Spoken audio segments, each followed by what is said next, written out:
Hi po! Sa video na ito, ipapakita ko naman sa inyo kung paano maghanap ng mga out of stock na listing. Ngayon, fair warning lang, yung mga out of stock na listing na matagal na, pwedeng na out of stock sila for a reason. Kunyari, kinick out lahat ng sellers or pwedeng ayaw na nung brand na ibenta yun na mga Amazon sellers o pinull out na siya o talagang stop the production na, mga ganong tipo.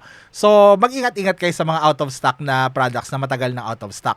Pero ang gusto kong makita dito is yung mga products na talagang sobrang bilis maubos, kaya lagi silang na out of stock. Yun ang gusto natin, yung kaka-out of stock lang, pero historically, mabilis pa yung kanilang sales. Yung kumbaga talagang nauubusan lang sila kasi mabenta lang talaga at walang natitira. Tapos tuwing nai-stock sila, parang bebenta ka agad. Para makita yung mga ganong klaseng products, so tuturo ko din sa inyo gamit yung Keepa Product Finder ulit. And para mas maintindihan nyo, punta na tayo sa screen ko. So, ito tayo ngayon sa screen ko and nandito na naman tayo sa Keepa Product Finder. Ngayon, para tanggalin yung mga out of stock na yon, so una, syempre, i-check natin, i-out of stock natin lahat ng mga to. Lahat ng pwede nating i-check dito. Buy box, used. Overkill naman na kung gagawin ko pa tong mga to, pero gusto ko lang makasigurado. So, i-out of stock ko na silang lahat. Tapos, dito, lalagyan ko siya ng sales rank, pero hindi sa current. Dapat at least sa 90 or 180 days. Kasi nga gusto ko yung consistent na mabenta noon, di ba? So, lalagyan ko dito sa 2 niya ng kunyari 150,000. Di ba? Tapos, dito naman sa offer count niya, yan yung offer count. Syempre, hindi ako maglalagay ng current. Lalagyan ko rin ng 90 days. Kunyari, gusto ko ng 3 sellers and above. So, 3. Tapos, okay na yan. Find products. And yan yung mga results. So, kung makikita nyo, itong mga to, hopefully, tingnan natin yung resulta. Okay, so random. Ito, pindutin natin yan. Tingnan natin. So, ayan, temporarily out of stock. Pero tingnan natin yung kanyang Keepa chart kung kamusta siya.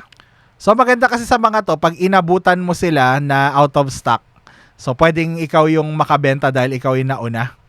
So, hindi ko alam kung ano ginagawa. Ayan. So, yan, tingnan nyo, di ba? So, generally, okay naman siya. Tapos, ngayon lang siya na out of stock for some reason. Kita nyo, kailan siya huling na out of stock? So, June. So, medyo, matagal na. So, at the time of shooting this video, end of August na. So, June, July, August, 2 buwan. Pwede siguro. Tapos at syempre tingnan nyo rin dito kung merong sharp na drop. Pero mukhang wala naman dito. I mean 4 to 3 tapos 3 tapos naubusan sila.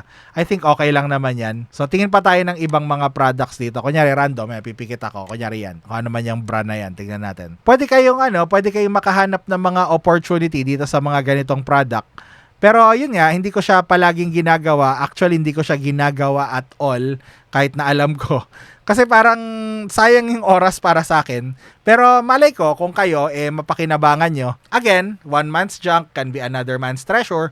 So, pwede nyo i-check tong mga to. Kunyari kung bored kayo o talagang ang hanap nyo, ang gusto nyo, ay yung mga recently out of stock. Meron din mga kliyenteng ganyan, ipapahanap sa inyo. Find me something that's recently out of stock, mga ganyan. So, at least ngayon, alam nyo na. So, thank you po and I'll see you next video. Bye!